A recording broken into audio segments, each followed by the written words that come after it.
My dear friends from Kottayam, Alapi, Palakkad, and Kollam, I invite you all to this virtual CP program on Companies Act, especially with special emphasis on deposit rules. And we have with us our friend CA Madhukuttan Pillai. I hand over the proceedings to my secretary, CA Prem Sebastian Antony, sir, for the anchoring and master ceremony. Sir, over to you, sir.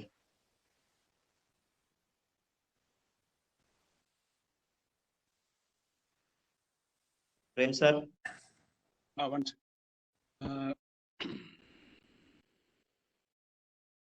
Good afternoon, sir. Good afternoon. Welcome, sir. Welcome.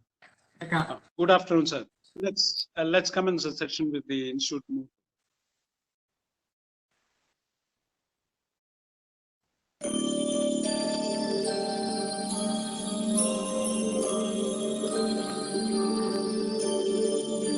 Yaesha Supteshu Jagrati Yaesha Supteshu Jagrati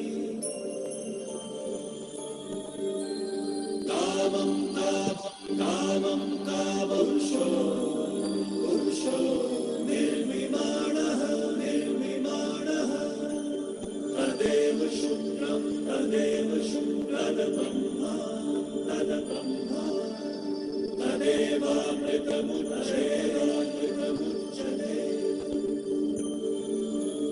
Tasmin Lokaha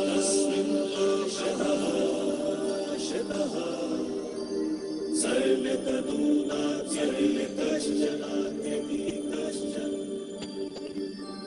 Etadvaita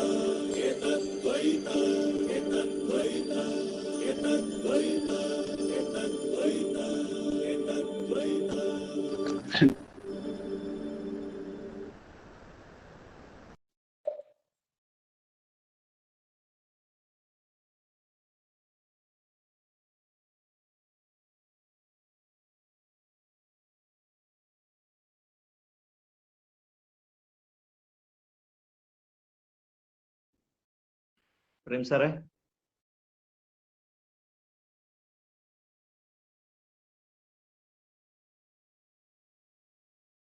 Prem, sir. Believe he lost the connection, Prashant, sir.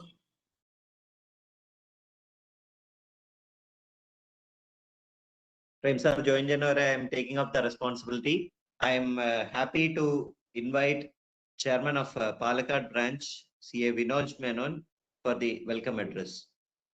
Thank you, Prashant, sir. Respected faculty of the day, chairman of all the branches, seniors in profession, peers and dear friends, good evening. Today's seminar on Companies Act 2013, an update with special emphasis on deposits, which is a needed seminar of the time. So we are all eagerly waiting to listen to our speaker of the day. Now, I on behalf of Kottayam, Palakkad, Alappuzha and Kollam branch, welcome our faculty, CA Madhukuttan Pillai, taking a little liberty by calling our faculty as Madhu Chetan to our seminar. Thank you. Also welcome respected seniors, peers and friends who are all joined in the seminar and who all will be joining soon. And formal welcome is not required between us, but it's my privilege to welcome my brothers, the host branch chairman, CA Prashant sir, Alappuzha branch chairman, Rajneesh sir, Kollam branch chairman, Praveen sir, and all the MC members of all the 4 branches to our virtual seminar. Over to you, sir. Thank you. Thank you, Vinod. Now, I request my friend from Alapi, CA Rajneesh, for formally introducing his guru, CA Madhukuttan Pillai. Thank you, Prashant sir.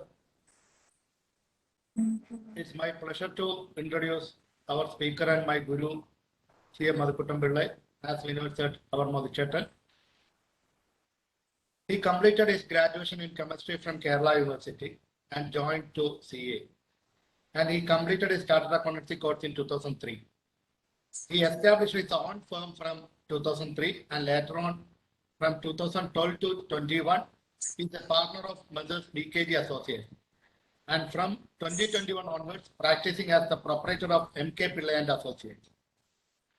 Having wide exposure in audit, including statutory and internal audit of many corporate and other entities, as well as partnership firms, proprietary concerns, especially he is well versed in corporate audits. He also has international exposure from UAE and Qatar.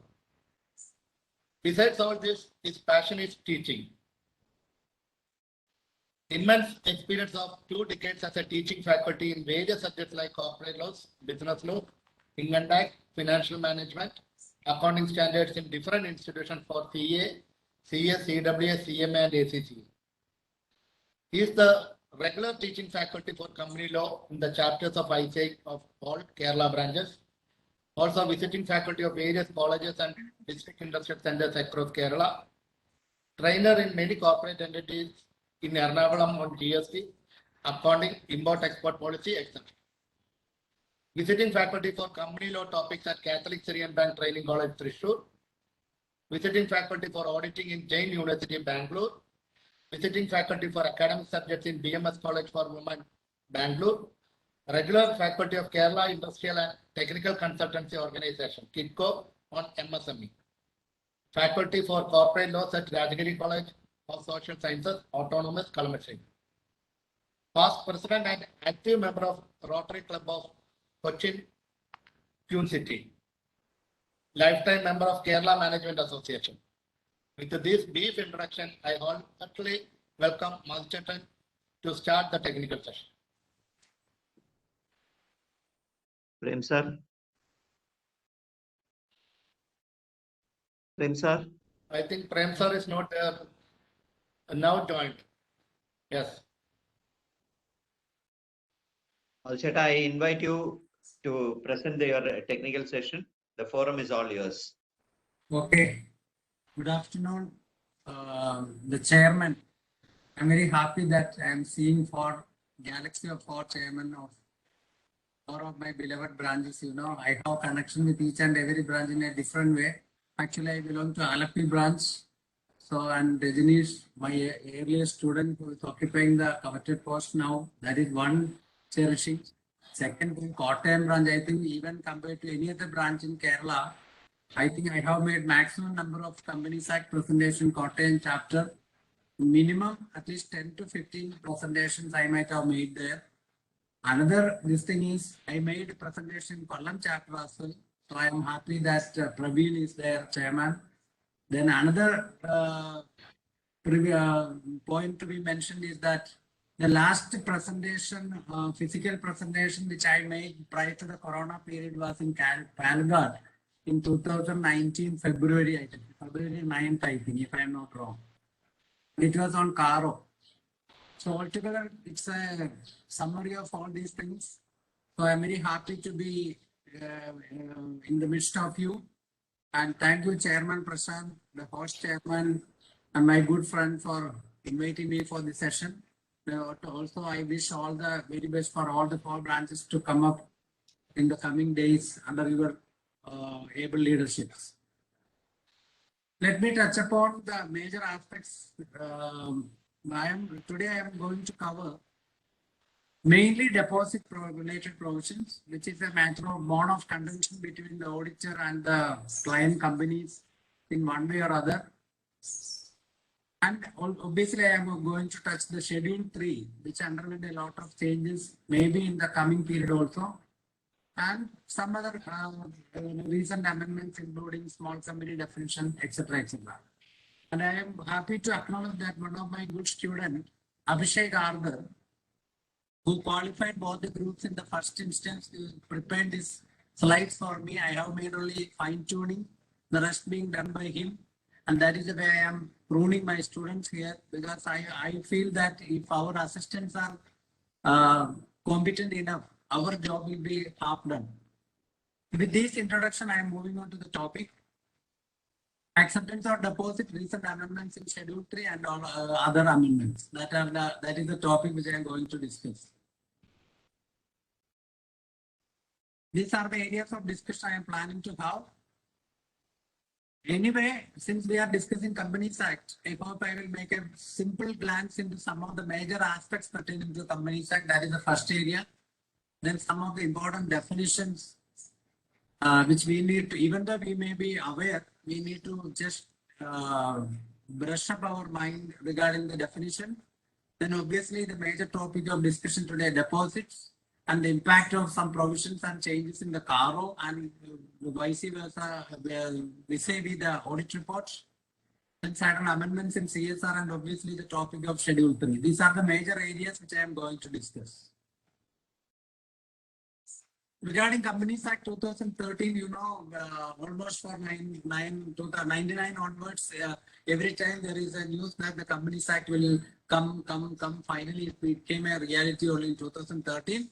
And there are 29 chapters in the Companies Act, spreading across 470 sections and 7 schedules. For your better understanding, I have bifurcated actually there are 95 definitions. But the total number of definitions as such comes to 96. The last definition 94A, that means section 2, subsection 1 onwards up to section 294 capital A. That means altogether there are 96 definitions. The last definition 94A is connecting to other acts like Depositories Act, SEBI Act, CRA, etc. That we cannot say as such a definition. So there will be 95 definitions, out of which one definition is deleted. Regarding the interested director concept, it has been deleted subsequently. So presently, the relevant definitions are in a sense 94. That 94 definitions we can bifurcate into 2 categories. There are 80 exhaustive definitions and 14 non-exhaustive definitions. This for your understanding. Only 14 definitions are non-exhaustive. That means inclusive definition. Which means out of the majority of definitions are exhaustive, which invariably means that there is no need of any further interpretation. We can confine to the 4 corners of Companies Act for understanding those 80 terms. Only for the 14, there can be some room for interpretation, even for the judicial. So that is the bifurcation as far as the definition is concerned, 80 exhaustive and 14 non-exhaustive definitions. And obviously section 2, subsection 2, which deals with the accounting standard, which is connected to section 133, which is the active section for accounting standard. Now accounting standard and auditing standard, AS and SA, are legal. That is another impact of this particular act, because Companies Act 2013 made accounting standard and auditing standard legal. And obviously the definition of charge under section 216. And every session, wherever I am going for a session, I used to mention this particular definition because it is having a very wider impact. And even now in the CARO also, and in terms of certain reporting also in Schedule 3, we need to have a better understanding about the definition. And then obviously our major topic of discussion today, deposit, that is defined under section 231. And there is a change in the definition of small company under section 285. These are some of the major aspects which I am going to highlight. I'll just touch upon the definition of charge, even though it is not the direct topic of our discussion. Section 216 of the Act defines charge as an interest or lien created on the property or assets of a company or any of its undertakings or both as security and includes a mortgage. You know, what was the definition of charge under the previous Companies Act 1950? So it's only charge includes mortgage. That was the definition. But now there is a paradigm shift happen, and almost all types of liens, interest, lien on property, assets, undertaking, or both. That means all the types of assets will come under the category, and any charge on any of the assets will automatically apply the provision of charge. So because the definition of charge is exhaustive one compared to the previous inclusive definition in the old Companies Act. Just I want to highlight that particular point. That's why I included that point. Another important definition which we need to brush up is financial statement being defined under section 240. Such a definition you cannot see in the previous Companies Act. According to section 240, the term financial statement in relation to a company includes, that is an inclusive definition, balance sheet as at the end of financial year, profit and loss account or income and expenditure account depending upon the type of entity, cash flow statement, statement of changes in equity, and any explanatory note on any of the forever. Why I am highlighting this particular financial statement definition here also, because when we are actually going to discuss the Schedule 3 and other things, we need to again come across with the statement of changes in equity, balance sheet, etc. Because the new changes in Schedule 3 is more into balance sheet than any other area.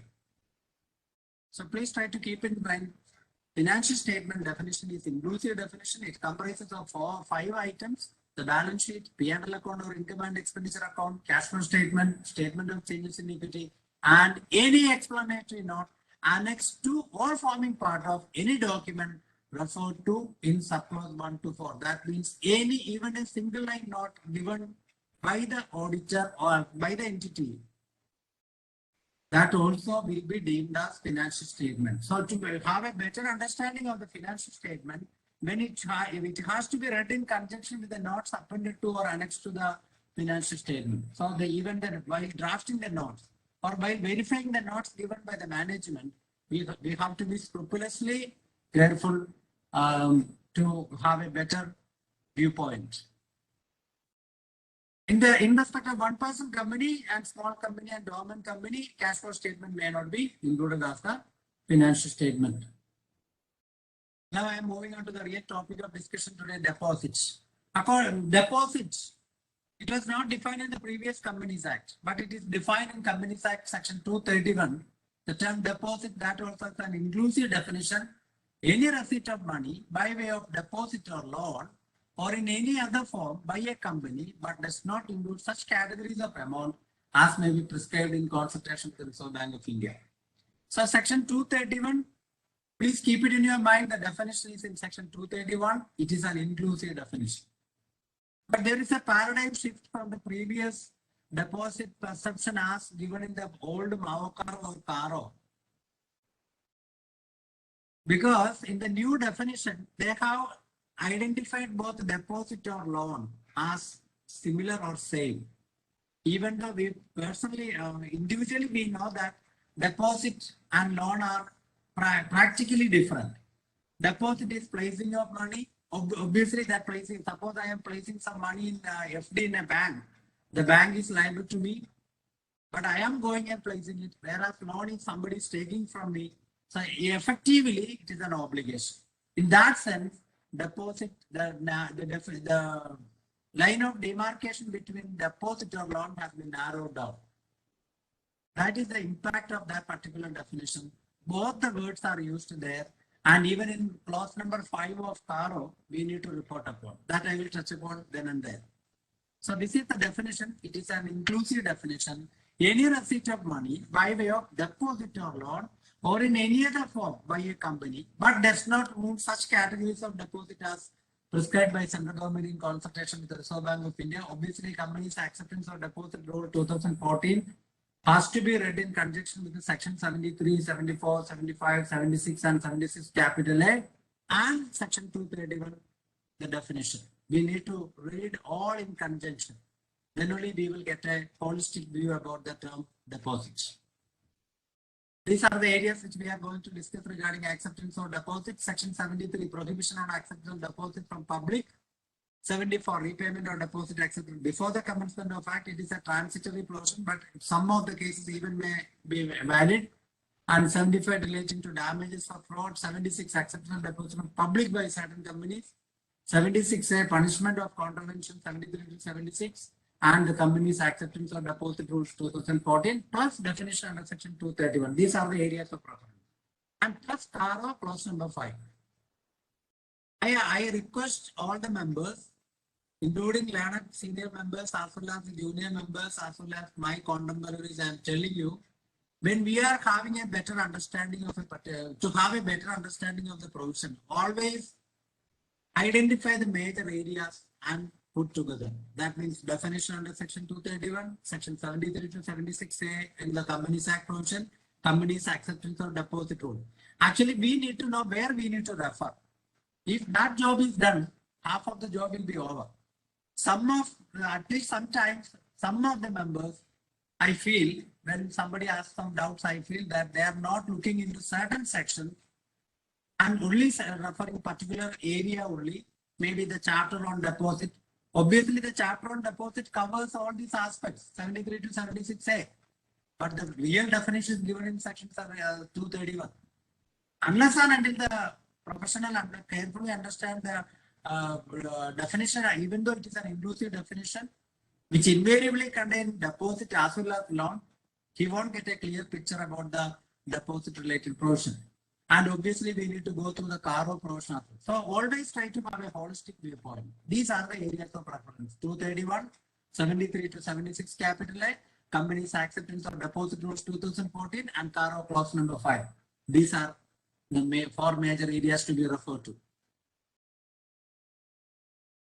And obviously, I told you it is an inclusive definition. Any receipt of money by a company by way of deposit or loan, but does not include certain categories of amount prescribed by the Reserve Bank of India in consultation with the central bank. Actually, there are 14 categories of exemptions in this as per the rules.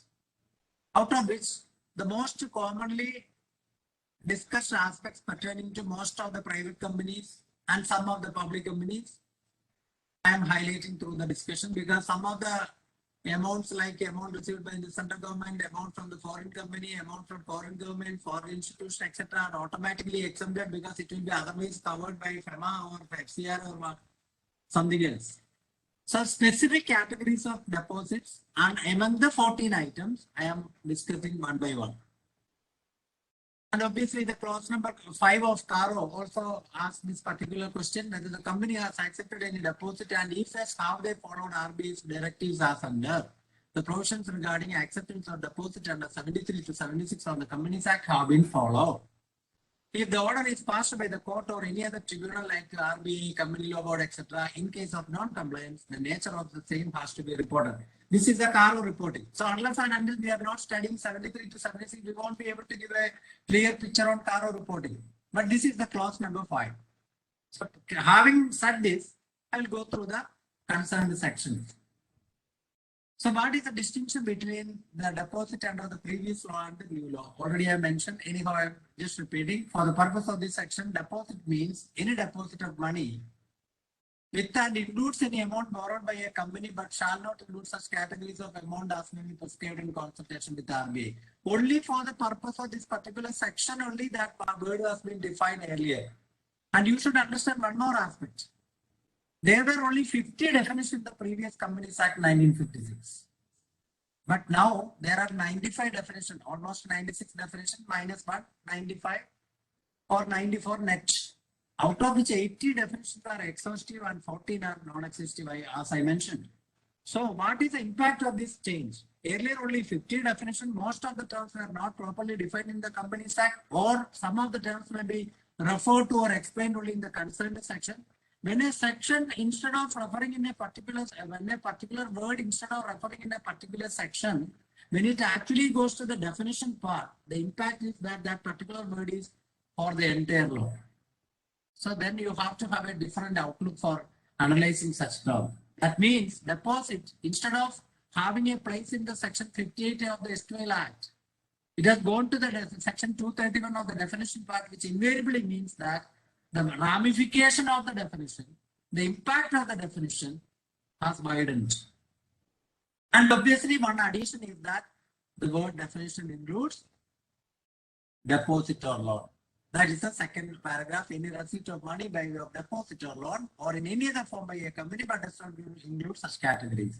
So I repeat, deposit includes loans. That means whichever way the money is coming to that company, whether it is actually borrowed from the party or party has brought the money back to the company, ultimately if it is an obligation of the company, then it will come under the purview of deposit within the meaning of section 231. I think it is clear to all of you regarding the definition. In case of any doubts, please interfere then and there. Shall I move on?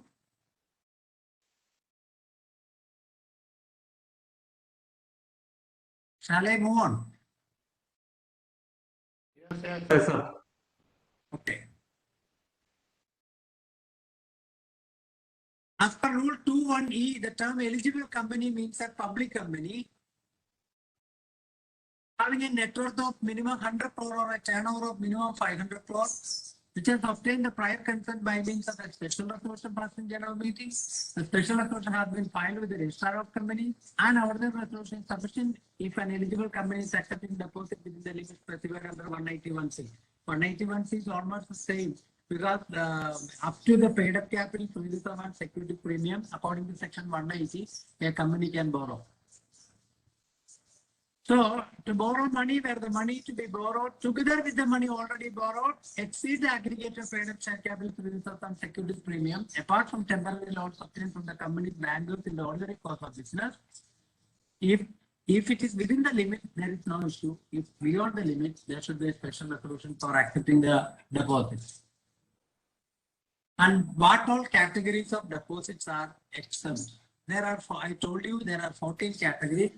I'm not intending to discuss all the 14 categories, but only those items which are actually relevant for our day-to-day practical life. Obviously, the first one, any amount received by a company from any other company, because it is altogether guided by section 196 of the Companies Act, according to which a company can intercorporate loans and investment is guided by section 196 of the Companies Act. The limit is up to 100% of paid up capital pre-reserve or up to 60% of paid up capital and pre-reserve, whichever is higher, or the investing company or lending company. Up to that action, the company can provide. Beyond that, there should be a special resolution. That is altogether guided by a separate section. That is why it is exempted here. So any amount received by a company from any other company is exempted from the purview of section 73 to 76 capital A reduced rules. Next is very important. The most common item which we are coming across in our practical life regarding any private company is any amount received from a person who at the time of receipt of the amount was a director of the company or a relative of the director of the private company. So there are two items mentioned there. Director of the company, that means it can be private or public company. The second half is relative of the director of the private company only. There no company mentioned, rather it is private company. So please try to take it from me. Director of the company and relative of the director of private company, the implication is different. So any amount received from a person who at the time of receipt of the amount was a director of the company, that invariably means that after giving the money, if the person relinquishes the office of directorship, it doesn't lose the character of deposit. However, the director of the company or relative of the director of the private company, as the case may be, from whom money is received, is required to furnish to the company at the time of giving the money a declaration writing to the effect that the amount is not being given out of funds acquired by him by borrowing or accepting loans or deposits from others, and the company shall disclose the details of money so accepted in the board's report. That means the director concerned or the relative or whoever it may be has to give a declaration of the company that this money is not out of borrowed capital.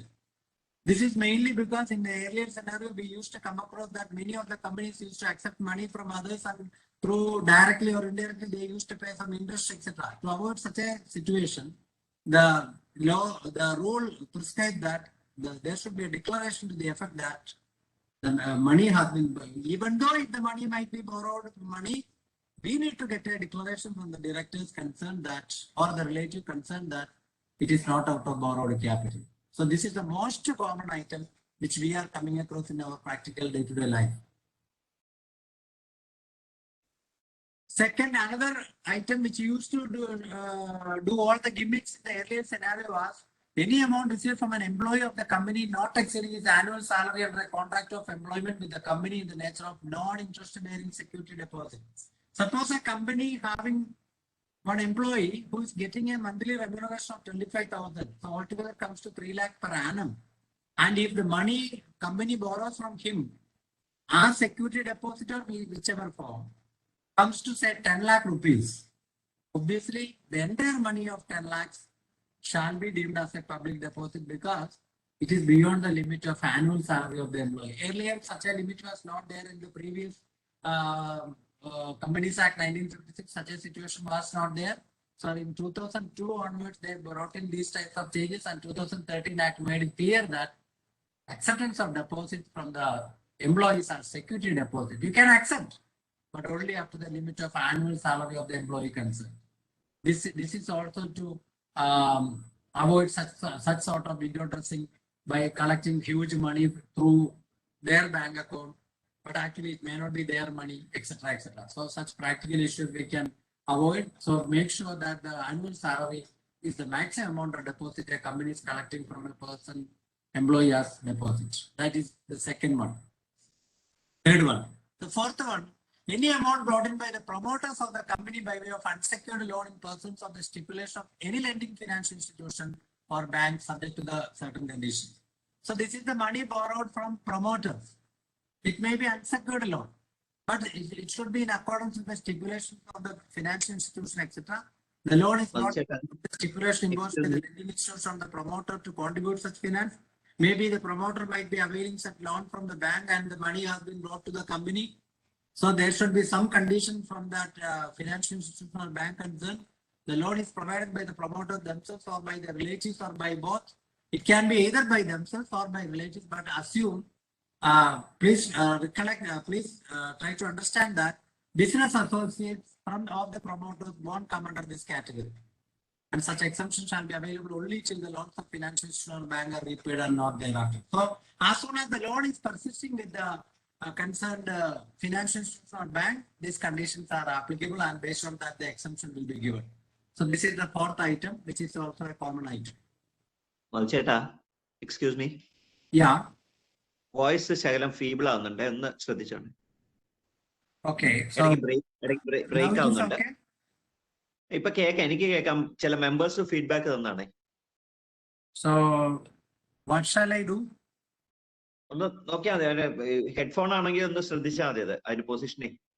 I am not using headphone now. So shall I need to use headphone? കുറച്ചുകൂടെ you come a bit closer, that's enough. Okay. ഇപ്പൊ Now- clear ആണ്. ഇപ്പൊ clear ആണ്. Yeah. So next fifth item is also very relevant in the contemporary scenario because now the government is giving too much impetus to startup companies. So an amount of 25 lakh rupees or more received by a startup company by way of a convertible note, convertible into equity shares or repayable within a period not exceeding 10 years from the date of issue in a single tranche from a person, that also is an exemption. So what is a startup company? Startup company is always a private company. It can never be a public company. Never be a public company, please. So startup company means it is a private company recognized by Department of Industrial Policy and Promotion, DAPP, under the Ministry of Commerce and Industry of the Central Government. DAPP, Department of Industrial Policy and Promotion, recognizes a company upon application as a startup company. And startup company is always a private company, and a private company to have an initial working capital, etc. They can collect up to 25 lakh by way of a convertible note. Maybe in future it may be converted into equity share, etc. Not exceeding 10 years. In a single tranche, at a stretch, they can collect the money. So such money shall be exempted from the purview of deposits. So that also is very important because startups are getting enough impetus by the government.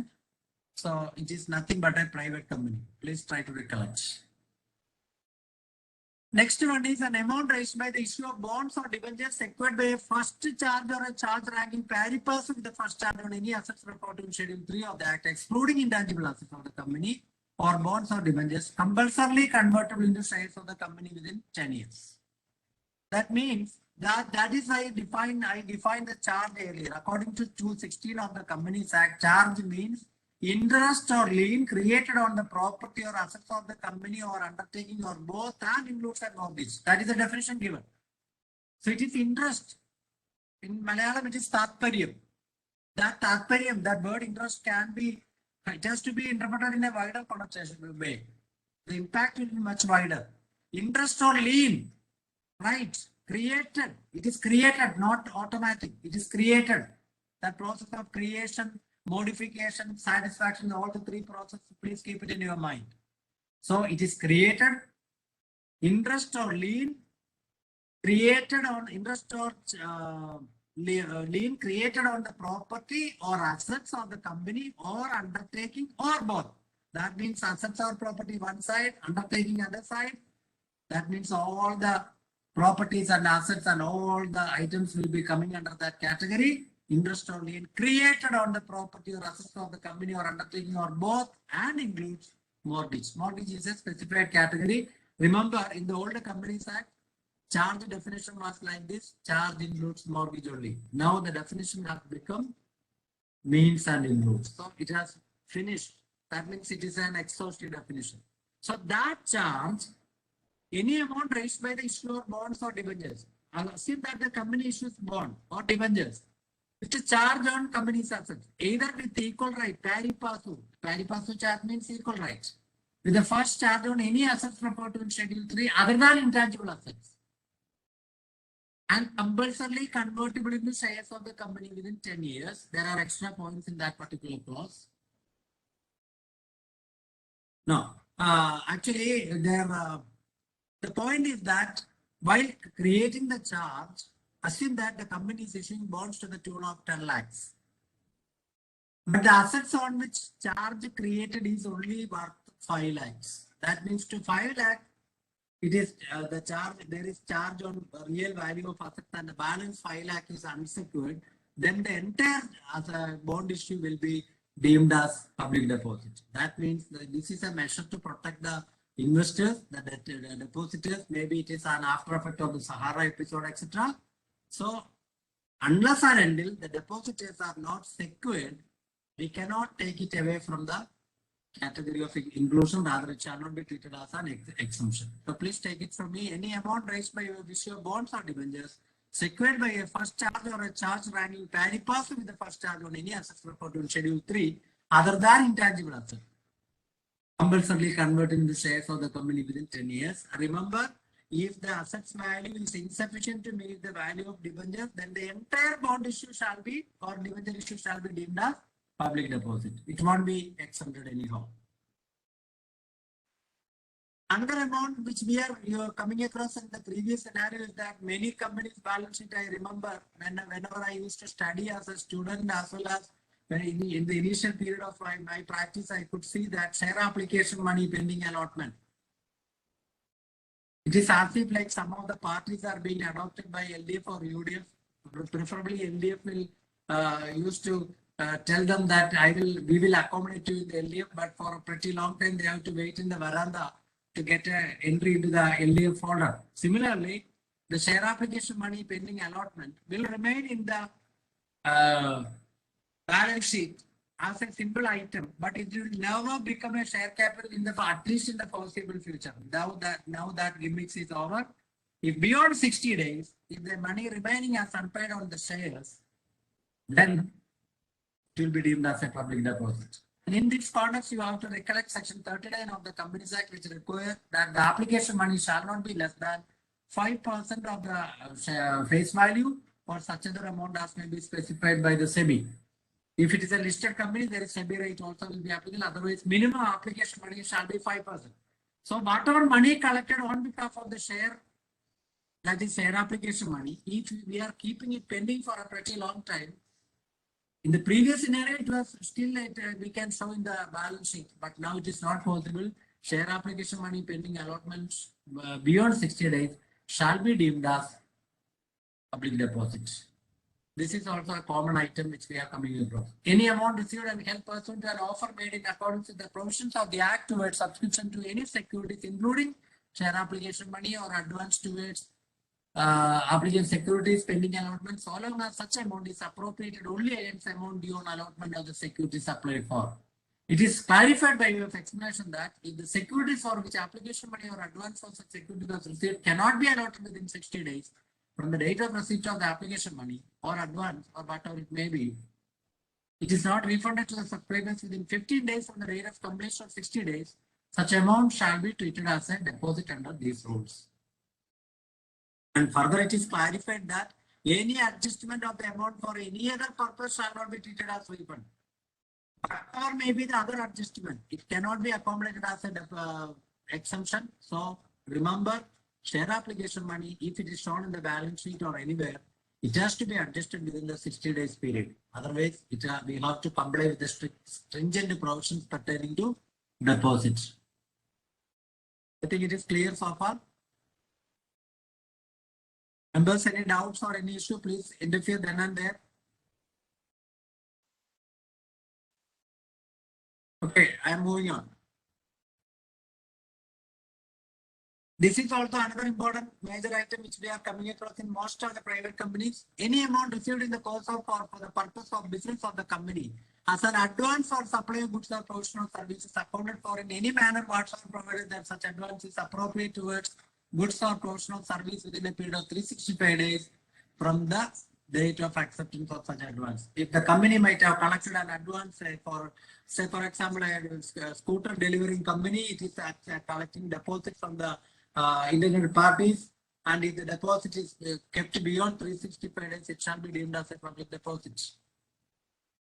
As advance accounted for in any manner whatsoever received in connection with consideration for an immovable property, as security deposit for the performance of contracts for supply of goods or professional services, advance received under long-term projects for supply of capital goods, as an advance towards consideration for providing future service in the form of a warranty or maintenance contract, as an advance or subscription towards publication. All these categories will come under that category. So it should be settled within 365 days. If it is beyond 365 days, it will automatically reflect as public deposit. Then the entire stringent provisions of public deposit has to be complied with by the company. So these are some of the major items which we are coming across in our practical day-to-day life of dealing with the private companies particularly.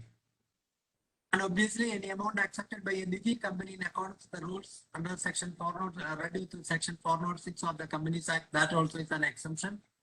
So these are the major 7 categories of exemption out of the 14 categories, because you know the Nidhi company is another generally, because Nidhi is already regulated by other provisions.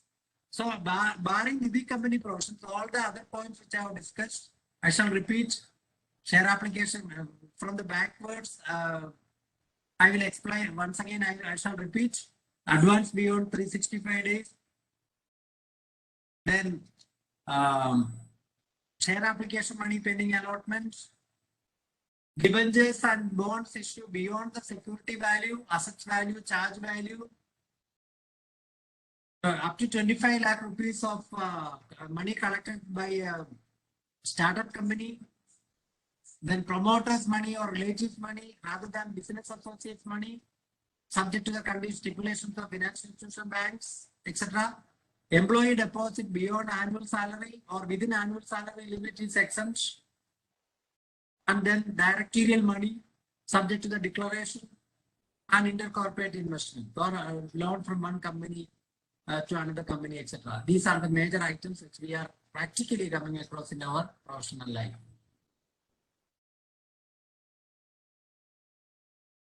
Having said this, let me touch upon what is the basic difference between 2 major sections in the chapter of deposits. Section 73 and section 76, like the income tax charging section, these are the 2 major determining sections in that particular chapter.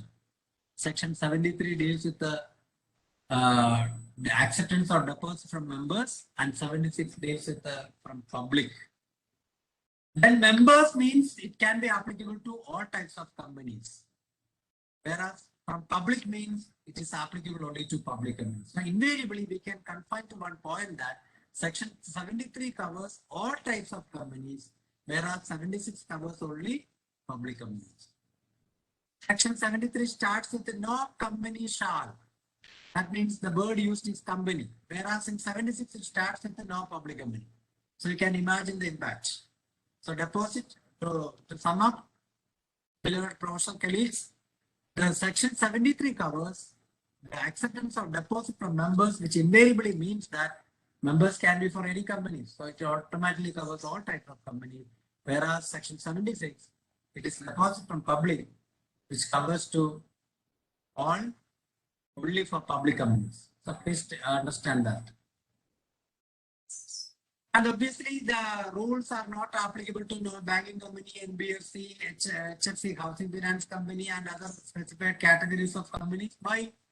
Because these companies will be otherwise regulated. NBFC will be regulated by NBFC regulation, and other bank company, bank regulation act, etc., etc. So that is why it is automatically exempted from the purview of the section read with the rules. How a company will collect money from members?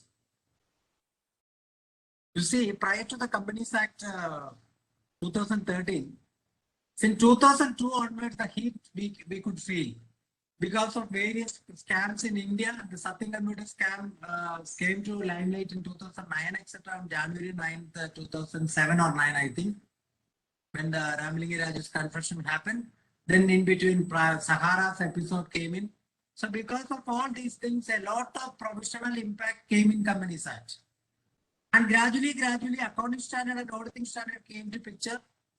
So there is a paradigm shift in the legal auditing scenario compared to the prior to 2002 and after that. So what happened in acceptance of deposits, the conditions became more and more stringent because of the effect of this Sahara and other episodes. So what are the conditions for collection of deposits from members?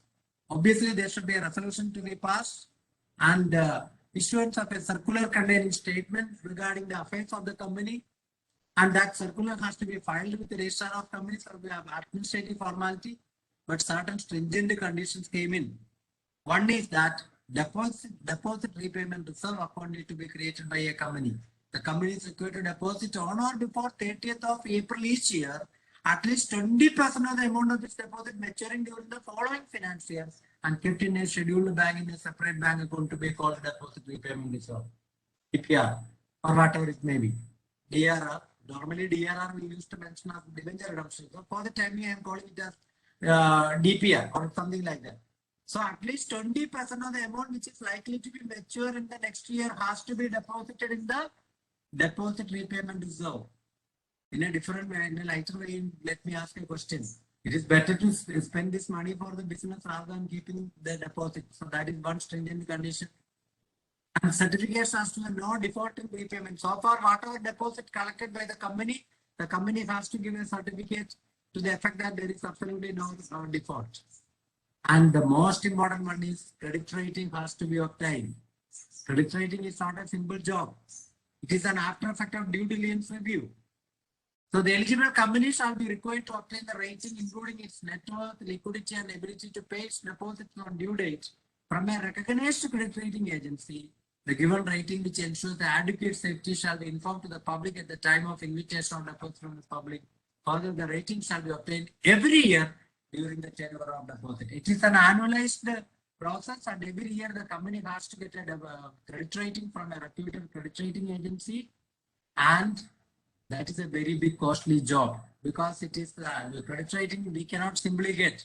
It is an after effect of due diligence review. And due diligence review means it encompasses the entire capital functioning of the company. And some of the agencies like CRISIL, ICRA, CARE, etc., I have given just for your information. So these agencies are authorized by SEBI to assess credit rating. So if a company is going for public deposits and even from the members, they have to ensure that they are getting credit rating. So one is deposit repayment reserve of 20%. Another is credit rating. These are the two major blocks in the process of collecting deposit from the public members. And one more was there earlier, but subsequently the government reduced that condition. Insurance has to be taken. Charge has to be created. That also is mentioned there. Insurance has to be created. That insurance has been taken away. But charge also has to be created. That means the deposit should be secured. There should be credit rating. There should be 20% reserve. And what is the ultimate purpose being served? The company will be in a very difficult situation to make up the cost of taking all this together. So invariably, it will be very difficult for the company to move forward for getting such deposit from the members. Just because of the heat felt by the government, what they did, subsequently they liquidated, they poured water to the conditions to a certain extent. What is that? These conditions shall not apply to a private company when it accepts from its members money is not exceeding 100% of paid up capital, reserve, and securities premium. And for a private company, what will be the paid up share capital? Probably 10 lakh or 25 lakh, or assume that it is 50 lakh or what. Only few companies will have a huge amount of capital. So barring majority of the companies have very thin balance sheet in terms of net worth. So paid up capital If the company has substantial profit, only the free reserve will be a substantial figure, and obviously if the company issues shares at premium, then only it will be securities premium. Then what will be the ultimate effect? A company having a thin balance sheet, that money can collect only up to the paid up capital, free reserve and securities premium. Beyond 100%, all the conditions shall have to be complied with. This condition they have added subsequently in 2015. And which is a startup for 5 years from the date of its incorporation. Startup is having an exemption to 5 years and which fulfills all the following conditions, namely which is not an associate or a subsidiary company of any other company. If the borrowings from such a company from banks or financial institutions or any body corporate is less than twice of paid up share capital or 50 crore, whichever is lower, such a company has not defaulted in the repayment of such borrowings subsisting at the time of accepting deposit under this section. These additional conditions are allowed to be complied with, and up to 100% of paid up capital, etc., a company can accept deposit without undergoing the stringent condition which just we mentioned in the previous slide. So invariably, it's very difficult for a private company to accept deposit even from its members because of this stringent provision. Because up to 100% of paid up capital, etc., only the company is having a freedom. Beyond that, is both the hands are tied up because of this stringent provision. So please take it from me, because of this stringent condition, the private companies are facing a very serious issue in finding out its initial working capital or capital. And maximum amount of deposit a company can have is 35% of paid up capital and free reserve. As IFSC companies have some exemptions that I am not planning to discuss because it is not relevant for us in our discussion. Then maximum amount of deposits an eligible company from its members, the amount of such deposit together with outstanding deposits of the members as on the date of acceptance or renewal can be maximum 10% of the aggregate of paid up share capital, free reserves and security premium account. From the members, suppose the company collects 35% of paid up capital and free reserves, that is the maximum amount of deposit a company can have, out of which 10% from the members, the balance from the public. So altogether it shall go beyond, never go beyond 35%. And obviously, you know that recently in August, we might have filed the DPT3 formats. The DPT3 means DPT, I don't want to explain much further because all the members might be aware. Anyhow, DPT stands for the deposit format, and the DPT3 we need to file, and the last date of extended date was 31st August in respect to the previous year. Otherwise, penal interest at the rate of 18% attracted, just for information. And this is the transitory provision, only repayment or deposit before commencement of Companies Act 2013. Anything pending before the starting of this Companies Act 2013 or the rule applicable from 1/4/2014, anything pending prior to that, a statement has to be filed, etc., etc. I don't think it is much relevant in the present context because already 7 or 8 years elapsed. And the tenure of deposit shall be maximum 36 months. That means 3 years, and minimum 6 months generally. But in case of emergency, if a company wants to call short-term deposits, then the company can go for collection of up to 10% of deposits as short-term, that too never for a period less than 3 months. That means short-term deposit means those deposits confining to 3 to 6 months period. So altogether, total deposit shall be up to 36 months, and lesser period shall be, the least period shall be minimum 3 months, but less than 3 months it is not possible. And in case of short-term deposit, the maximum percentage is 10%, balance 25% should be the other category. And the punishment is very serious punishment. In the case of the company shall, in addition to the payment of amount of deposit or part thereof and interest, etc., be punishable with a fine which shall not be less than 1 crore rupees or twice the amount of deposit accepted by the company, whichever is lower, but which may extend to 10 crore rupees. And the officer in default shall be punishable with imprisonment which may extend to 7 years, and fine which shall not be less than 25 lakh rupees, but which may extend to 2 crore rupees. It's a non-compoundable offense because of the and there. So undergoing imprisonment as well as paying penalty, both are there. So these are the major aspects pertaining to deposits. Before going on to the next area, if any members are willing to ask any question, please interfere so that I can move on to the next topic. It will be an effective small break for me also.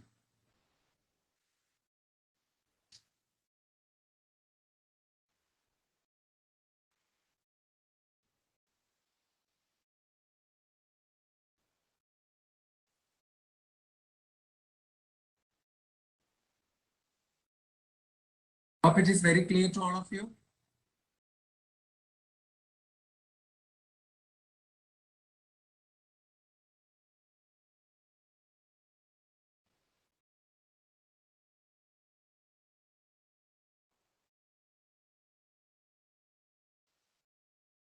So I repeat, I have already covered the deposit related provisions. To section 231 defines deposit, which invariably includes deposit or loan.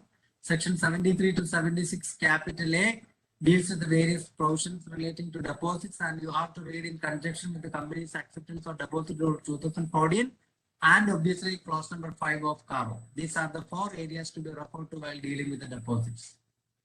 And I hope it is clear to all the fellow professional colleagues. So then I am moving on to the next topic called Schedule 3 and its amendments as well as other amendments. And there is an amendment in the context of small company. And very recently the MCA came out that for a small company there can be a different format for annual return as well, which I will touch upon once a particular slide comes. So what is the small company definition? This slide will give you the correct answer. The paid up capital not exceeding 50 lakhs and turnover not exceeding 2 crore. That was the picture earlier. Now it has been enhanced to paid up capital 2 crore and turnover 20 crores. Earlier in the older Companies Act, instead of the and, it was or. So what happened? Some of the companies which otherwise fall in one category, just because it is not falling in the other category, they used to enjoy the privileges, even though the company was not small assets. So the government plugged the loophole by adding and instead of or. So now the limit is paid up capital up to 2 crore and turnover up to 20 crore. So that is the definition of small company in Companies Act. In the case of one-person company, also some amendment came through the 2021 amendment. NRI can incorporate one-person company in India now. Earlier it was an exclusive domain of residents. Now NRI can also incorporate a company. It's not mandatory to convert one-person company to other type of company, irrespective of the turnover. And earlier, up to a particular turnover, only it can function as one-person company. Otherwise, it has to go for becoming a private company, other private company or a public company. And remember, one-person company is a private company. Because in the definition of section 268, by defining private company, it is clearly mentioned that barring one-person company, the paid up share capital, the number of members shall be minimum 2, etc. is mentioned there. So that invariably indicate that one-person company is registered as a private company. So now there is no condition as to the conversion of private one-person company into other private companies or public company upon achieving a particular turnover or capital, etc. So that limit is over. And the third point is timeline of resident of India who has stayed in India has been substituted from 182 days to 120 days. It is not 180, it is 180 days to 120 days. The time period is reduced. So NRI also included. Now regarding the new CARO, it is applicable for those eligible companies from 1st April 2021. There are total 21 clauses in the CARO 21. Actually, this is somewhat equivalent to the old CARO, for which 21 clauses were there, for MAO CARO. Later on it became CARO, and finally it underwent a lot of changes, and it again reduced to 16, and now it is coming back to 21 clauses. 7 new clauses are inserted. As one clause relating to managerial remuneration deleted, 1 clause is merged with the other, and 7 new clauses are inserted in CARO. So by preparing the audit report for 21-22, auditors have to use the new CARO, which is as amended with the 21 clauses.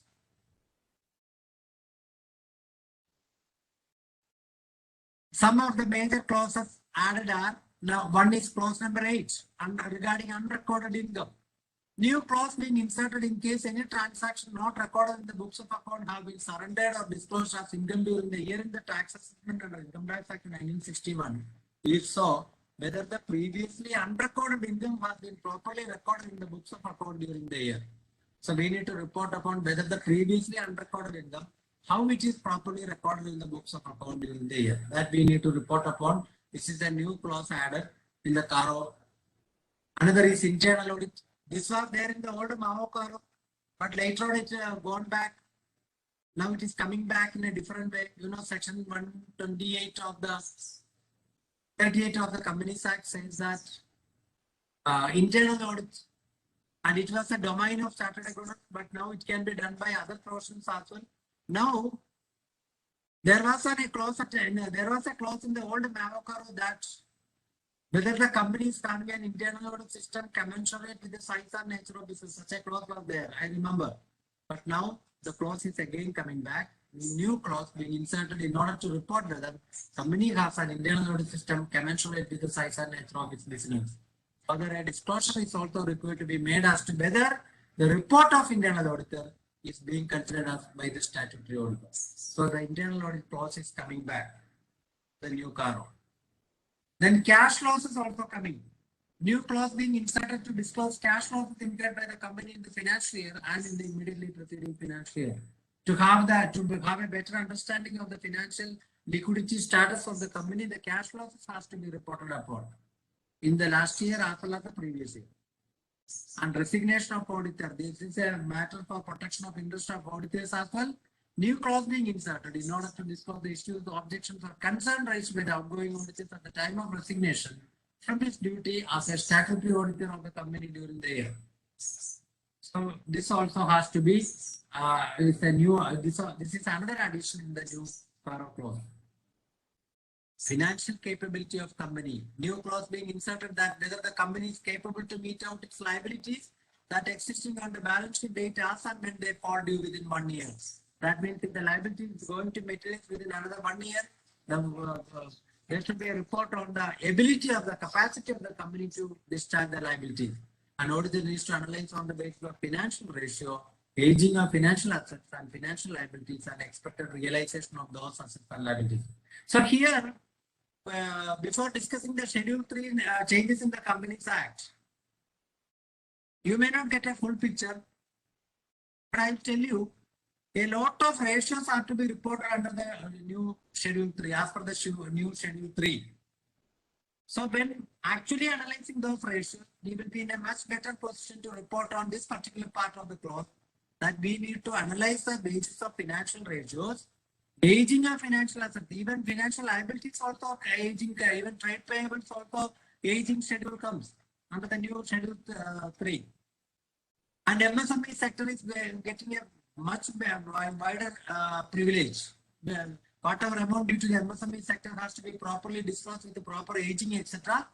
So altogether, it entails a lot of extra work burden on the part of auditor to ensure that the correct liability in the respective heads are properly bifurcated according to the age of settlement of liability. So please consider this particular aspect. And while discussing the Schedule 3, I will explain more about the ratios. CSR compliance another clause. New clause being inserted whether the company has transferred the unspent amount of CSR in case of outgoing projects to be special designated bank account, other than outgoing projects to a fund specified under Schedule 7 of the Companies Act within a period of 6 months of the expiry of the financial year. And if the company has an unspent fund in the CSR fund within a period of 6 months of the expiry of financial year, that also has to be properly reported upon. And one another is regarding consolidated financial statement, that is applicable only for those companies having consolidated financial statement. If it is simply standalone financial statement, this clause is not applicable. But if the company has a holding company and there is a subsidiary, obviously, then the holding company standalone financial statement and the subsidiary standalone financial statement will be there. Apart from that, there will be a consolidated financial statement for which this particular clause is applicable, particularly relating to layer. New clause being inserted to disclose any qualification or adverse remarks by the auditor in their report of the companies should be included in the consolidated financial statement, parent company. So whatever audit qualification the subsidiary company's report shall have to be properly reflected in the main auditor's report. So these are some of the 7 additional clauses in the schedule CARO 2021. So next year onwards, that means from 1/4/2021 onwards, this is mandatory. So, but I feel in the current year itself, we can start a process on analyzing these things, because next year when we are actually into that process, we need to rewrite the financial statement of last year, that means the ongoing year, to have a better understanding about the cash flows, financial capability, etc., etc. Then better to start the process this year itself, so that next year the job will be much easier.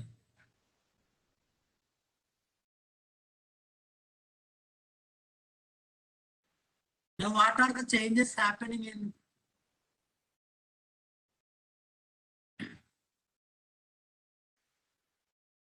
CARO reporting? Section 3(1)(c), the clause number 3(1)(c), under the head property, plant and equipment not held in company's name, disclosure in the specified format by companies relating to details of immovable property where title deeds are not held in the name of company, that is lease method. That is, this disclosure is for other than properties where the company is the lessee and the lease agreements are duly executed in favor of the lessee. That has to be separately disclosed.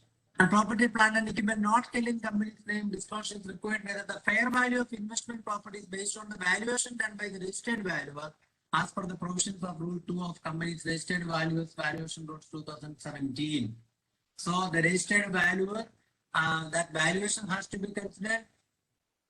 Whether that particular fair value is as per the registered values valuation, that we need to report upon. So our job is becoming more and more onerous. And property, plant and equipment not held in company's name, disclosure is called for us to whether the revaluation is based on the valuation done by the registered valuer as per the provisions of Rule 2. So this is regarding property, plant and equipment. Then regarding 3(1), 3, 3 and 4, loans given by company and to director, disclosure is required to be made by the company in the specified format in the case where loans and advance in the nature of loans are repayable on demand or are given without specifying any term or period of repayment to directors, KMB and also to the related parties. So loans given by company to director, KMB, related party. So director, the term director is defined in Companies Act. The term KMB is defined in Companies Act.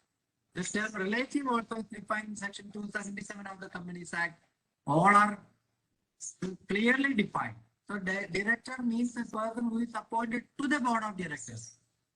KMB means all the categories of person including MD, director, CMB, CEO, CFO, etc. And related party means obviously Section 276 and 277. 276 deals with the related party and 277 deals with the relative. Related party means one or other party related to the relative. And relative definition is given in Section 277. It is 15 definitions are there. In the case of members of HUF, that is considered, then husband or wife. If husband is a concerned person, then wife is a relative, then 13 other categories given, including all stepfather, stepmother, etc., etc. So please try to understand the impact of the word director, KMB, and related party. All are defined in Companies Act. But remember, in the previous Companies Act, even the term director or KMB were not properly defined. Another category item is investments, loans, and advances given number of layers. Number of layers means number of subsidiaries. This is a clear effect of Vodafone case. So earlier, government, any number of private companies, subsidiary companies, a company can have. Later on, they reduce it to 2, and subsequently they again change some provisions pertaining to banking company, etc. Because if the number of layers reduced to 2, the expansion of a company will become difficult, especially big conglomerates. So they made some conditions change subsequently. But layer is a concept introduced in 2002 onwards in Companies Act. Section 246, Section 287, the holding company, subsidiary company relationship, etc. clearly mentioned there. So here, investments, loans and advances given number of layers. Number of layers means number of subsidiaries. Under the proviso of clause 87, that means section 287 deals with the subsidiary company. Read with the number of layers rules. If the company has not complied with the number of layers of investment prescription, because there are certain prescriptions in that particular rule according to which the company can have up to that much number of layers of subsidiary. If that is not complied with, we need to, then the disclosure is required to be made with the name of company along with the corporate identification number in such a downstream companies. Underneath, which all companies are there, which all companies are beyond the number of layers they are actually holding, then as auditors, we need to report upon in thorough which all companies are having excessive number of layers, etc. That is another requirement. So we need to collect a lot of information on the company.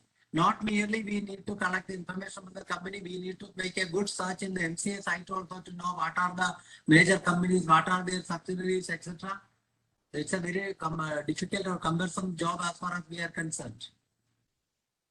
And here in this context, I want to add one particular point, section 143, subsection 3, clause A. Section 143 is the section relating to auditor's report, and subsection 3, clause A says that whether the auditor has sought and obtained all the information and explanation. Such sought and obtained, the word sought has been added by the 2013 Act. Such a word was not there in the previous Companies Act. So instead of asking the management, first of all, we should ask ourselves whether we have asked the right questions, whether we have enough questionnaire, whether we know the company's business, whether we know the intricacies of business, whether we know what all things to be asked actually with the management. Unless and until our questions are that much all encompassing, the answers will be further reduced. So please try to ensure that we should have a very good questionnaire, we should have a good checklist before going into conduct the audit of such companies. Unrecorded transactions arising out of tax assessment. Any income of the company which has not been recorded but which arises during the course of income tax assessment, etc., shall be disclosed unless any scheme exempts this disclosure. If there is an exemption scheme, it's okay. Otherwise, it has to be disclosed.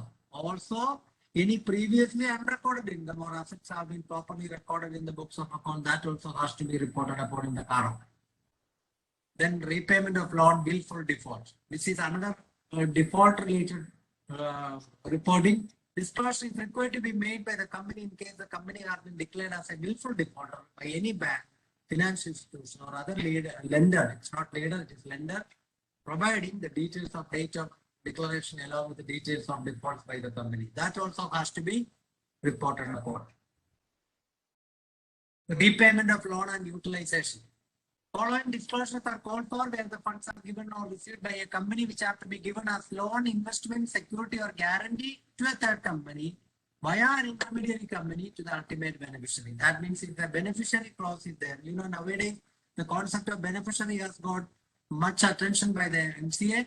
Disclosure is required to be made by the company and as well by the intermediary company. Disclosure called for is the details of fund exchange, details of ultimate beneficiary and compliance with the FEMA and prevention of money laundering, PMLA, etc.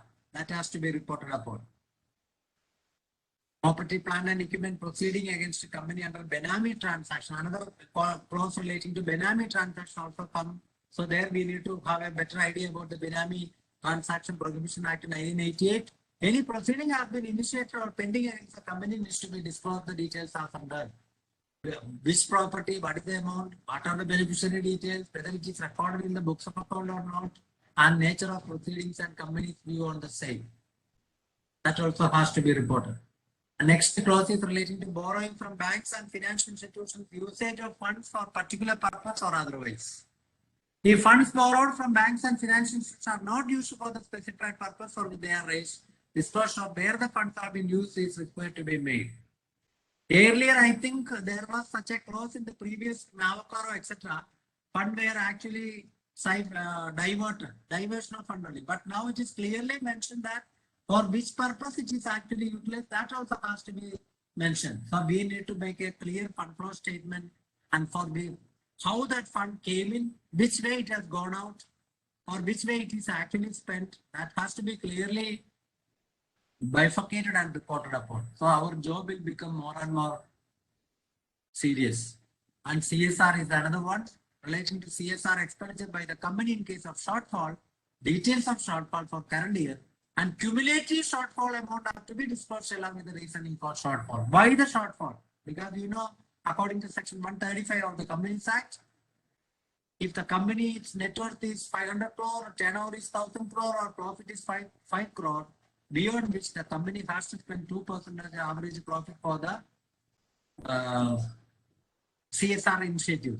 And if there is a shortfall in spending, obviously it has to be properly reported upon, including cumulative shortfall. Please take it, please note it down. So here, why this stringent provision came, initial estimate at the beginning of the introduction of section 135 was nearly 28,000 crore was the estimate. But only hardly 10,000 crore spent in that particular 1 or 2 years under CSR, because 18,000 crore left untouched, even though the companies were actually liable to contribute in CSR. Because of such unspent amount being a huge amount, the MCA brought in such a stipulation regarding this thing, regarding CSR. The CSR provision underwent some changes. Earlier, it was the board of every company shall ensure that the company spends in every financial year at least 2% of the average net profits of the company made during the 3 immediately preceding financial year. Now, when the company has not completed the period of 3 years, then that period only need to be considered for analyzing that CSR spending. That is the amendment fee. Provided further that if the company fails to spend such amount, the board shall in its report specifying the reasons for not spending the amount. And provided further that the new amendment is that in its report specify the reasons of not spending amount, unless the unspent amount relates to any ongoing project, shall transfer such unspent amount to a fund specified in Schedule 7 within a period of 6 months of the expiry of financial year. That means if the money is spent for an ongoing project and the project will take its own course of action, then obviously that will be a genuine reason for not spending. It may be earmarked, but may not be spent. If that is a condition, it has to be deposited in a specified fund mentioned in section 7, Schedule 7, within a period of 6 months of the expiry of the financial year. That is another change happened in CSR provision. And obviously, fine and penalty will be, liable to a penalty of twice the amount required to be funded on the unspent CSR account of the case may be, or 1 crore rupees, whichever is less in the case of company. And the officer in default shall be liable to a penalty of 10% of the amount required to be transferred or the unspent corporate social responsibility account, as the case may be, or 2 lakh rupees, whichever is less. If the amount to be spent by a company does not exceed 50 lakh rupees, the requirement to constitute CSR committee shall not be applicable. If the amount spent beyond 50 lakhs only, the company need to maintain a separate CSR committee. That is another amendment. And obviously, there is a commensurate next year in CSR director's report. Companies so rules amendment came into effect on 22nd January 21, and company shall annex this board report an annual report on CSR in format of Annexure 1. That also is there from assessment year and from the financial year 2021-22 onwards. These are the major aspects pertaining to CSR, and already I have covered two major areas. One is deposit, the other is CSR and CARO. Now I am confining to Schedule 3.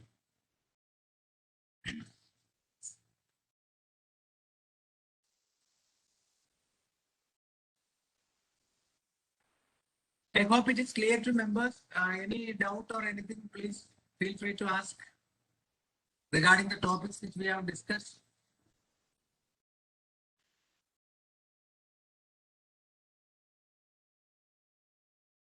Shall I move on to the next area, that is amendment in Schedule 3? So this is out of that notification dated 24th March 21. Many new disclosures came in. The notes to accounts of balance sheet and P&L like rounding of figures, there is change. Shareholding of promoter, there is change. Trade payable aging schedule, there is change. Trade receivables aging schedule, there is change. Title deeds of immovable property not held in the name of the company, there the proper disclosure required. Disclosure on revaluation of assets. Trade receivables aging schedule, I already mentioned. Title deeds of immovable property not held in the name of the company need to be reported upon. disclosure on revaluation of assets, disclosure on loans or advances to directors, KMB and related party, benami property held, details of borrowing, willful defaulter, relation with the struck-off companies. If the company concerned is having a relationship with any of the company which is already struck off, that also has to be reported upon. Registration of charges or satisfaction with the registrar of, if there is an undue delay in the registration of charges, that also has to be reported upon. Compliance with the number of layers of company, that is, I told you about the Vodafone case, etc. So if the company is having how many layers, that means subsidiaries within the meaning of section 287, then that also has to be reported upon. Ratios have to be reported upon. Undisclosed income, as I mentioned earlier in the context of Income Tax Act, that also has to be reported, and CSR disclosure. A lot of areas additionally came in. So what is the nutshell of amendment?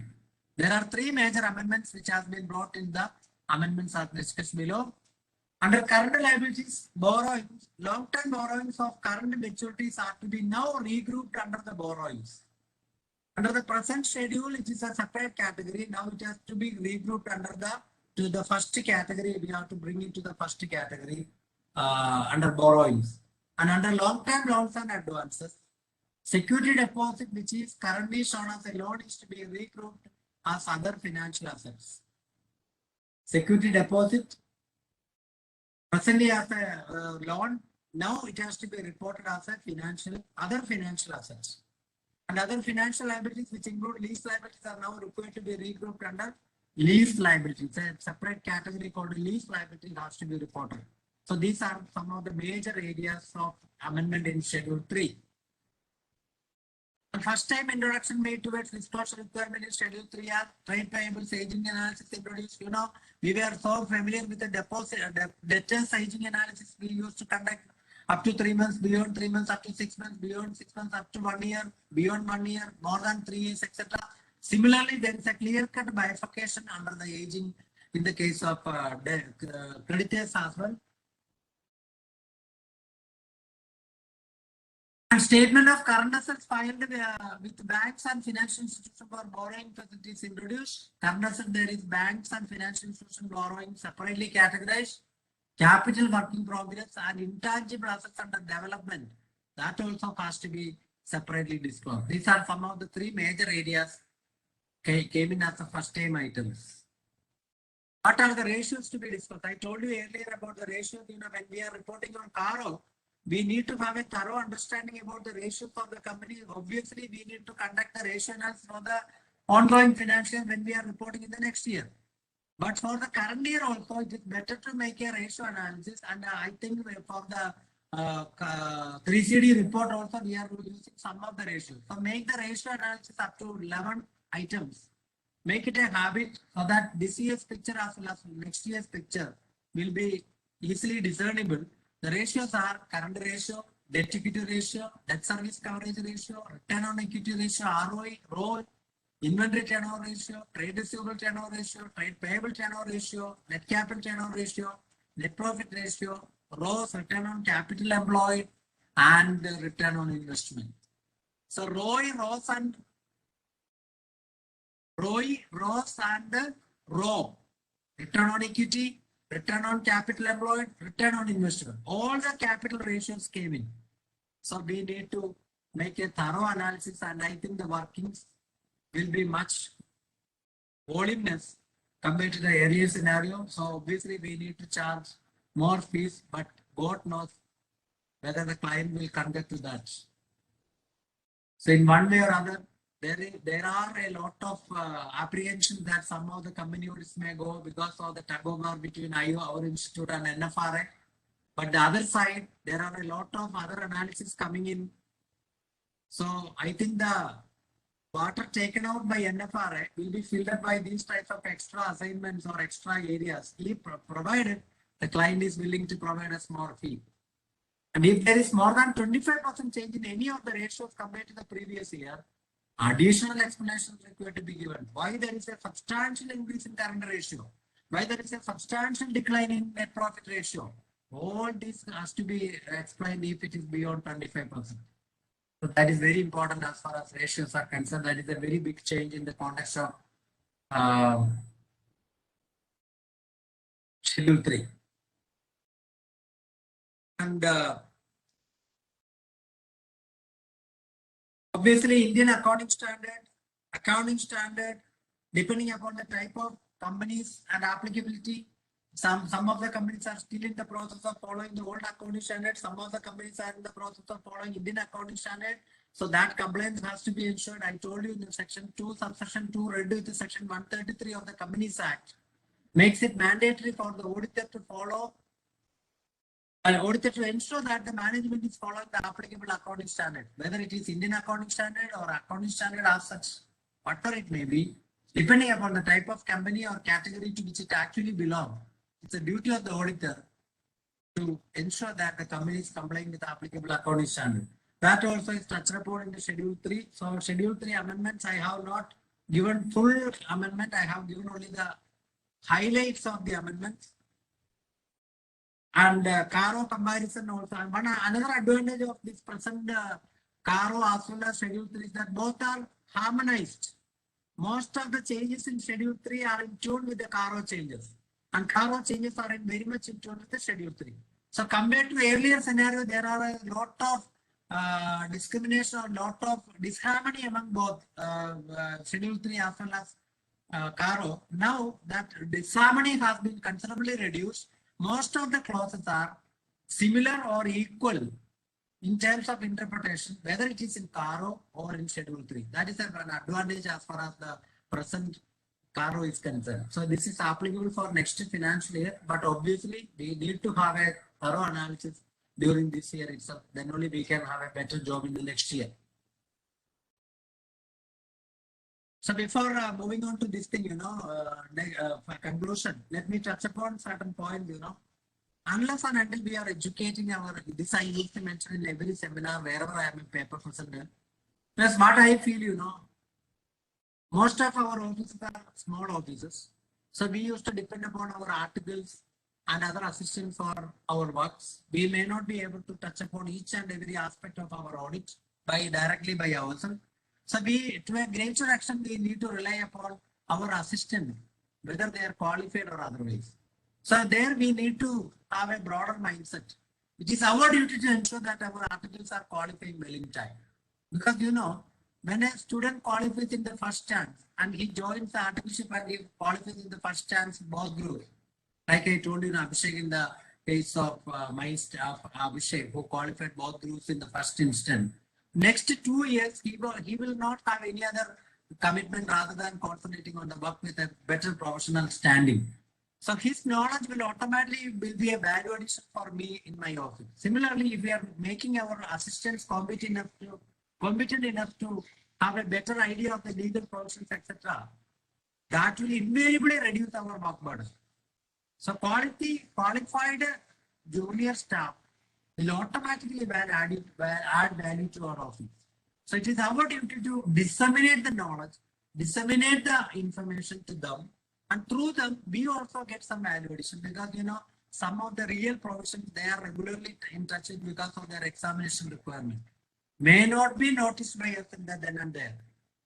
In my office, most of the time, some of the juniors are coming, sir, there is a new clause, this thing, and there is a system that every week we need to have a updation about the MCA, IT and the GST, this thing. Even though we are looking at all these things regularly, something may, through oversight, something may miss our attention. So these guys will bring it to our attention, and every week or at least every bi-weekly, there will be a session on the latest developments happen in a particular section, say GST or IT or whatever it may be. Through such types of value addition, we can make them competent enough to support us. In that way, to a certain extent, we can avoid the risk of complacency or risk of familiarity threat or whatever it may be. Second thing, the competition is increasing. And now the NFRA and ICA are on the warring sides.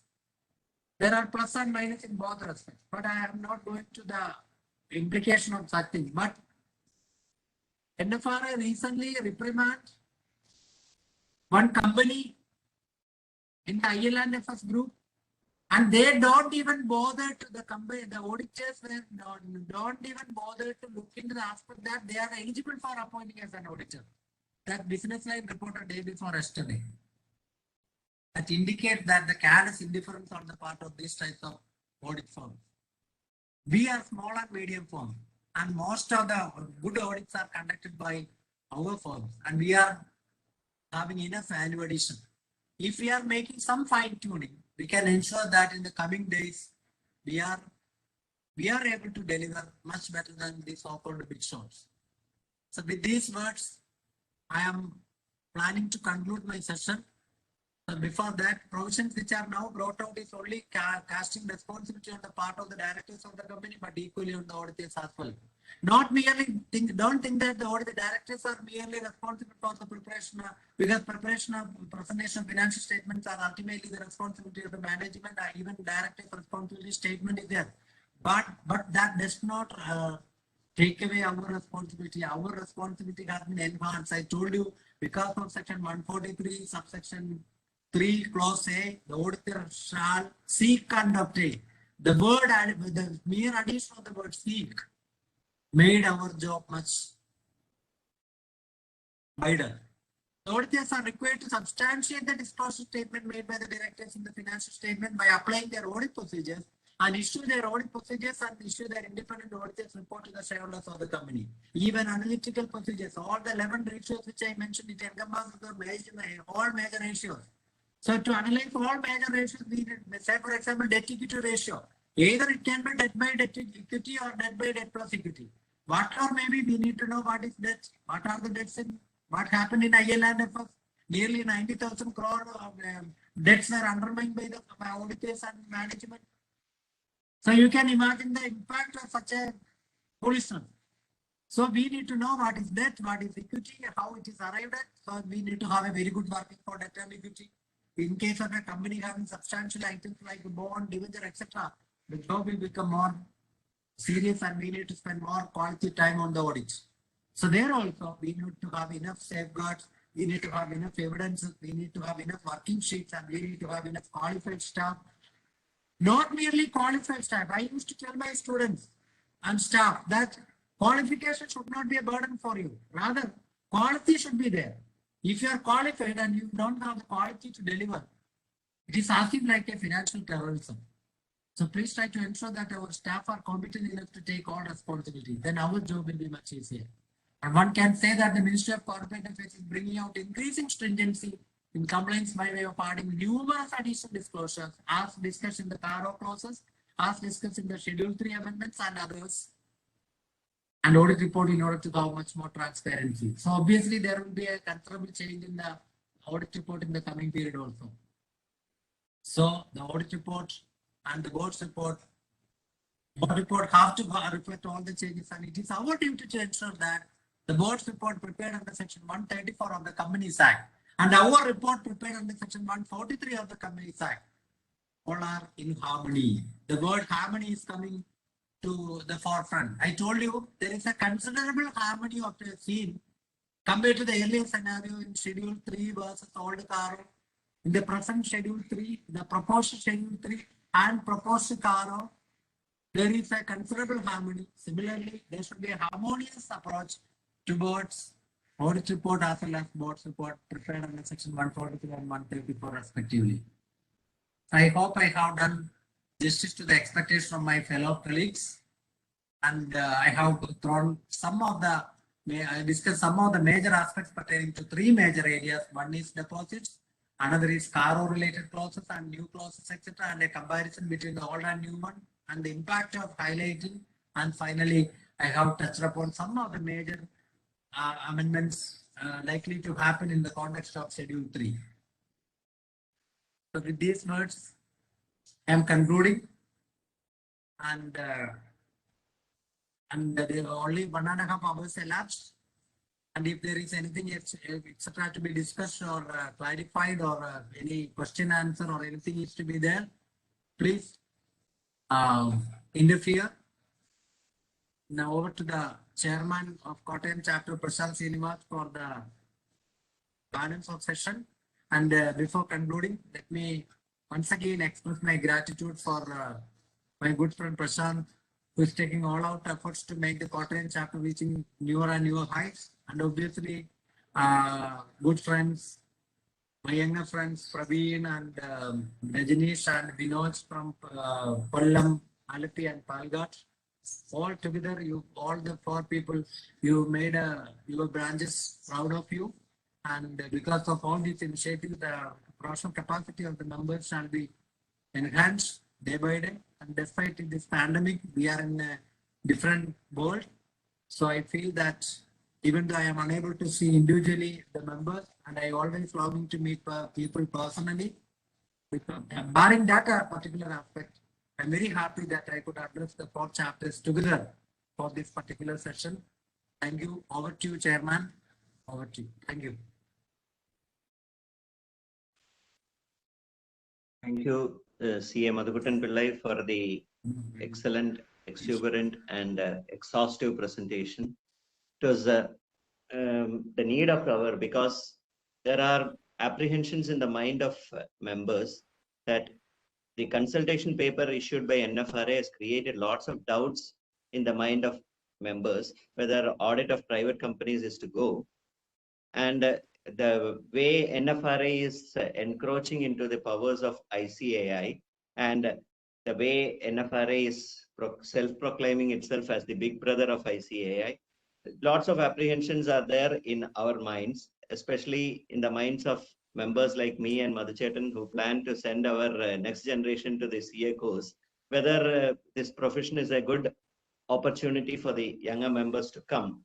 This was an eye-opener. Companies Act, though there will be some relaxations in the audit requirements, we have to be very positive, in a very positive frame of mind, because those private limited companies which will be having exposure to public funds, which have huge borrowings, I think they will continue to come under audit. And what NFRA as a beginning targets is only the small private limited companies which are very closely held, where husband and wife are shareholders, husband and wife are directors. I think such companies are being targeted. But the thing is, once NFRA is given a role in taking policy decisions, the future of ICAI looks a bit bleak. Though ICAI played its best attempts to keep the issue under wraps till the elections are over, somehow the dirty linen has come up and the public is now aware of what is happening all around. Anyway, let us hope the best wisdom prevails as far as MC is concerned, because lots of representations are being sent. Yesterday, President has made an announcement that representation.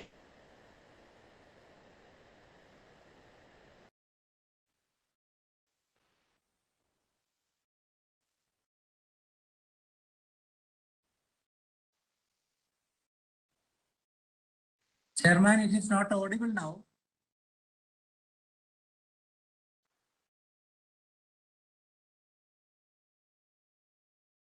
Sanji, it is not audible.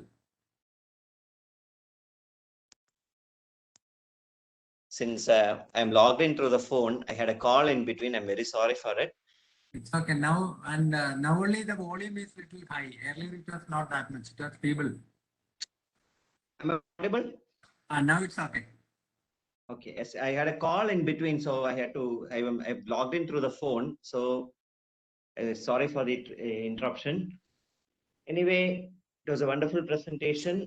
And a few announcements from the Kottayam branch. 11th, we have a joint session with Alapi and Kollam. Kollam branch is hosting the program, a session on GST refunds, which is a very topical subject. So on 11th, we are having that virtual CP meeting. We'll be circulating the details shortly. On 18th, Alapi, Kollam and Kottayam branches are joining once again. We have a session on accounting standards for non-corporate entities, because Institute has been emphasizing the need for compliance of accounting standards as far as non-corporate entities are concerned. And this will have relevance in the ensuing tax audit. So we thought it fit to have a seminar on accounting standards for non-corporates. In fact, I asked Madhuchetan initially whether he could handle that topic. He said, I'll handle company law. You find a faculty for accounting standards.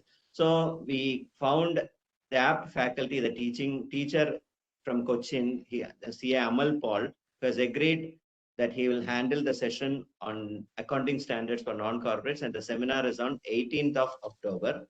followed by 22nd October, we have a very novel topic about cryptocurrencies. Because all of us follow IPL keenly, and during the IPL sessions, we find advertisements regarding cryptocurrencies and Bitcoins. Most of the time, we used to bluff even to people who ask us what is cryptocurrency, because we have to admit about our ignorance. So we thought it fit that we have a right faculty, Devika Soman, who is working in Federal Bank. We all know her. She is the GST expert, Soman sir's daughter. So she will be handling the session on cryptocurrencies. All the 8 branches except Ernakulam branch are coming together on 22nd of October, and we are having a gala program on cryptocurrencies. And on 26th, I think all the 9 branches will join together. We have the doyen on the subject, CAMP Vijay Kumar, handling the subject audit quality maturity model. Audit quality maturity model is what I understood as, it is like as familiarity with the client increases, we compromise on the audit quality. So how that has to be analyzed in a very schematic manner, that particular topic is audit quality maturity model, and MPV sir has readily consented. That program will be on 26th of October. So it is going to be an eventful month. Navaratri is in the doorsteps. Navaratri is already started. The Saraswati Puja and the learning, the offerings are on. Madhuchetan and I am associated in a different way, in a different platform in Navaratri celebrations. So anyway, it was a wonderful learning experience, Madhucheta. Thank you for that. I request my sir moderate the questions if there are any, and to proceed to the further matters. Prem sir. Prem sir.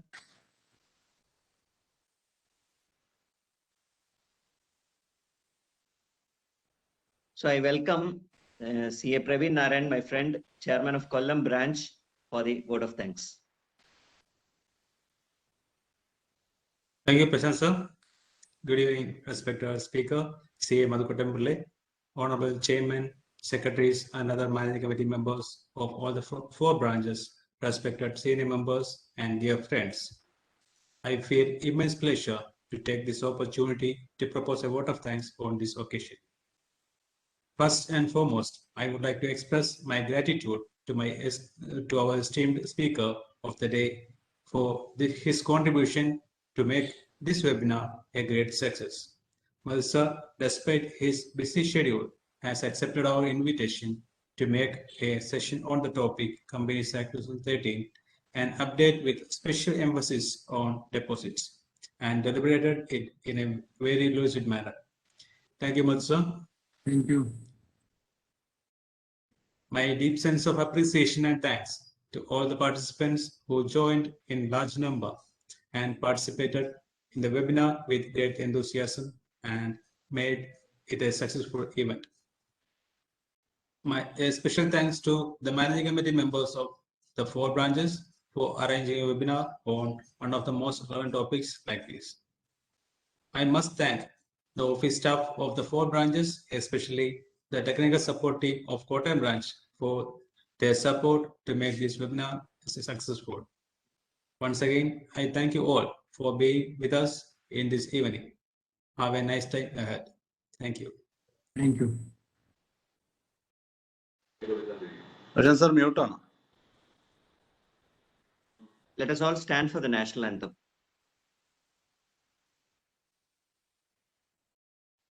जनगण मन अधिनायक जय हे भारत भाग्य विधाता पंजाब सिंध गुजरात मराठा द्राविड़ उत्कल बंगा विंध्य हिमाचल यमुना गंगा उच्चल जलधि तरंगा तव शुभ नामे जागे तव शुभ आशीष मांगे गाहे तव जय गाथा जन गण मंगलदायक जय हे भारत जनक भाग्य विधाता जय हे जय हे जय हे जय जय जय जय हे